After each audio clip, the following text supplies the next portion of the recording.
We're here with Delia Garza, who is a candidate for Austin City Council District 2. There are 4 candidates in this race, and I would say she's the environmental frontrunner at the moment. Please tell us why you want to be elected and what in particular you will do to advance things in the environment.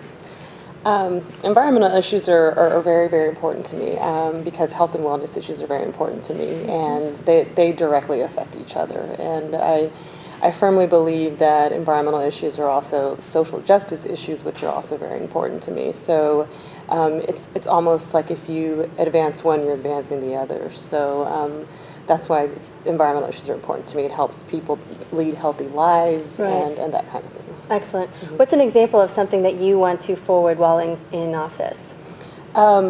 One of the big things in District 2 is we have some food. There's not a lot of food security in mm-hmm. District 2, and so I want to really advance those kind of issues. What would that look like? What do you want to do? Well, for example, in Del Valley, it's a food desert, and mm-hmm. there are no grocery stores, and that affects people's health. And when they have to go to a convenience store to right. buy expensive food, and so that would be getting some kind of economic development out to that area to help with those kind of. There's a great program called Food is Free, and I would love to partner with them somehow and see how we can get some healthy food options to those families out there. Excellent. Okay, moving on, energy. You are supportive of the new plans to move towards clean and renewable energy and getting 100% from renewable sources. Say more about where you think we should and shouldn't be getting our energy from. Well, I'm all for renewables. They're safer. They require less use of water, like mm-hmm. other sources like nuclear and right. carbon and gas. And so there's this cycle that we're in, that when we emit all these hazardous things to the environment, it affects climate change, and then which leads to less rain, basically, but then we're requiring more water right. to feed those sources. So I'm a huge advocate of renewables. I hope that we can reach those goals, and I'm all for us doing everything that we can to reach the goals, to stop depending on fossil fuels and carbon-based. Right. And so Fayette. Yes, as soon as we could get, and my biggest concern, especially for District 2, is the affordability issue. Right. I do have concerns how that would affect people's utilities, especially in my district, which is one of the more lower income districts. $10, $20 on their utility bill is a big impact for them. Right. And so as long as, I know they added a 2% affordability factor, right. and as long as we can keep that in there, I am for getting those hazardous that production offline as quickly as possible. The coal and the gas? Yes. All right, what about Decker? Where do you stand on that? Decker as well.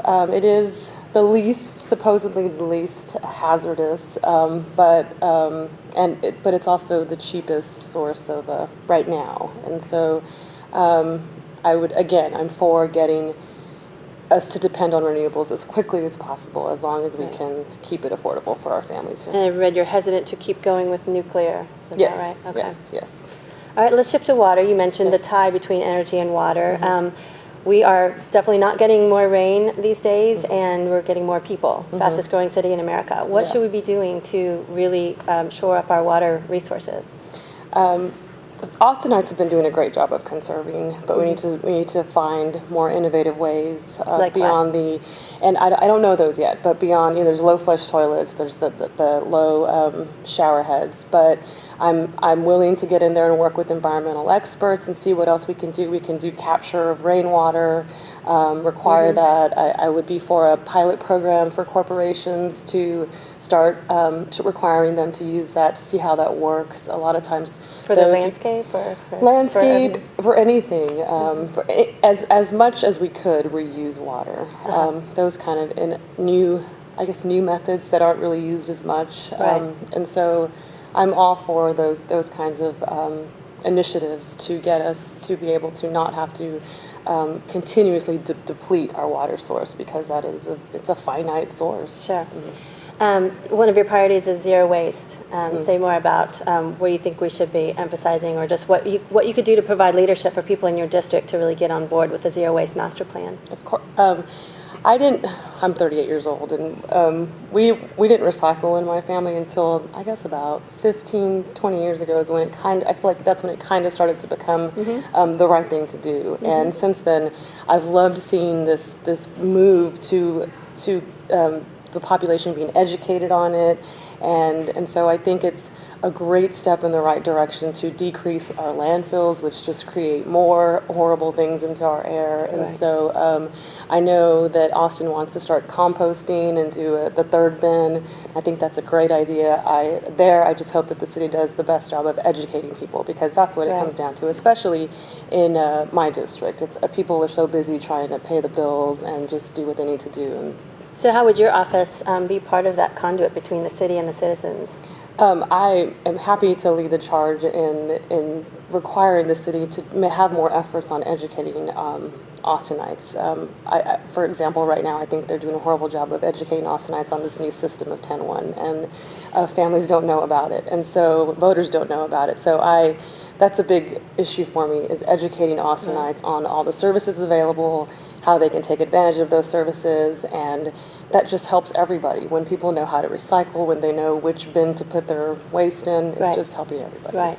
Okay, speaking of services, let's talk about transportation. Bus, rail, where should we be headed?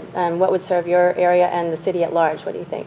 My area specifically, buses. The Project Connect, unfortunately, has not paid a lot of attention to South Austin. And if we could get more bus routes, more efficient schedules, extended service. A lot of people work downtown, and if they have to work till 2 o'clock in the morning, they're out of luck, basically. Right. So if we could get buses, would help immediately. I think there's some options out there that maybe will help 20 years from now, but right now I think the bettering our bus service would benefit the most people the quickest way. Okay. And if you could accomplish one thing while in office, what would you want to be known for? And this one's a hard one, but it said if you couldn't fail. And you can't fail. If I couldn't you could fail, do anything and not fail. I do not want to see a single working class, middle class family having to move out of Austin, Texas, because they can't afford to live here anymore. That's what I would want to do. Great vision. Thank you for being here, Delia. Of course, thank you for Appreciate having it. me. Thanks.